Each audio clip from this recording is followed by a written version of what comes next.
Well, Tuesday, May the 11th, budget night.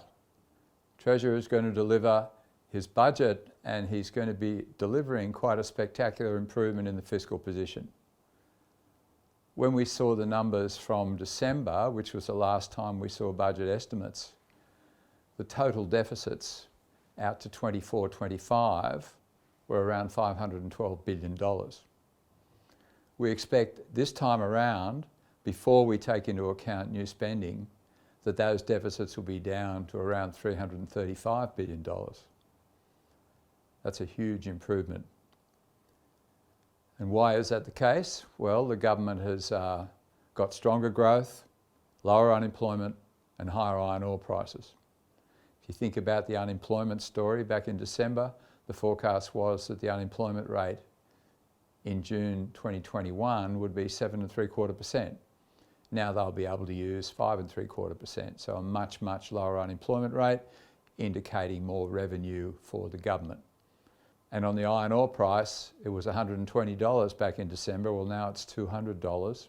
And they're still going to be quite cautious about that. So whereas back in December, they assumed that the iron ore price would be $55 by September 2021, that's clearly not going to happen. We think they'll push that back to around June 2022. Still very, very cautious, but still providing them with quite a fiscal boost.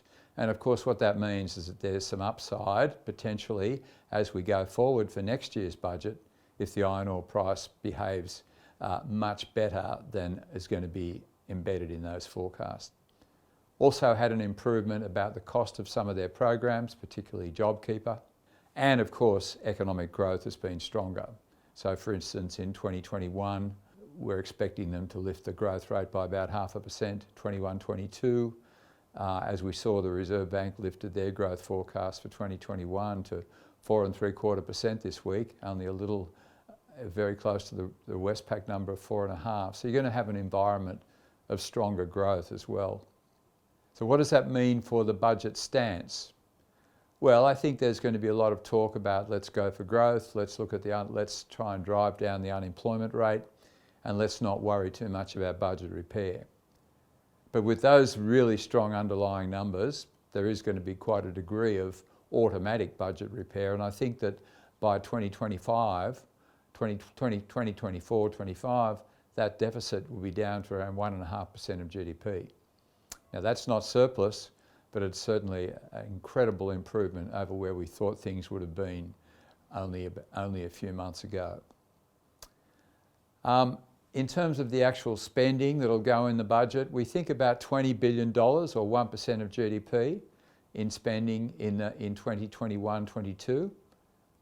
And we expect around another $20 billion in 2022-23.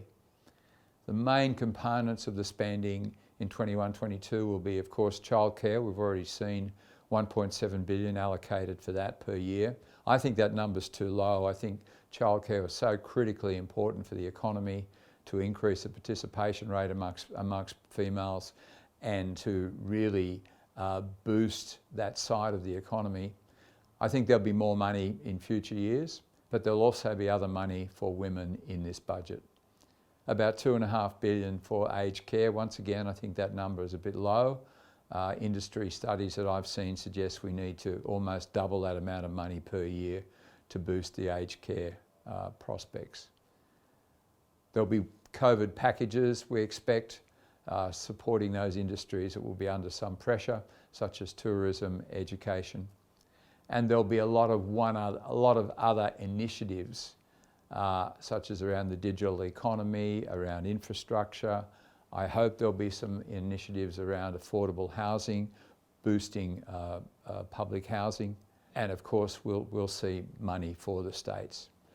Where we won't see any major changes, I think, will be on taxes in 21-22. What they will do is that they'll extend the lower middle income tax offset, which provides a one-off payment for people earning money between $45,000 and $125,000. That will be extended into 22-23, we expect, at a cost of about $7 billion. What I would like to have seen was to bring forward the stage 3 tax cuts. that would have provided a jet-propelled boost to the Australian economy, would be absolutely in line with the government's ideas of boosting growth, lowering the unemployment rate. Under those stage 3 tax cuts, the marginal tax rate is reduced for people earning between $45,000 and $200,000 to 30%, down from 32.5% and 37%. I think that would have provided the incentive to really increase labour force participation and appeal to Australians who basically are aspirational. That would have cost about $17 billion. The Limito is going to cost about $7 billion, so a net cost of about $10 billion in 22-23.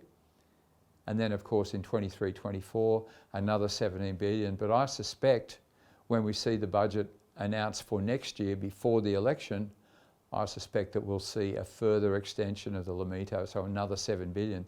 So overall, bringing forward those tax cuts from 2024-25 to 2022-23 would have cost a net about $20 billion. And bear in mind the improvement that I've talked about before of around $170 billion in the fiscal position as a result of the stronger economy. So I think there'll be some opportunities that will be missed in this budget.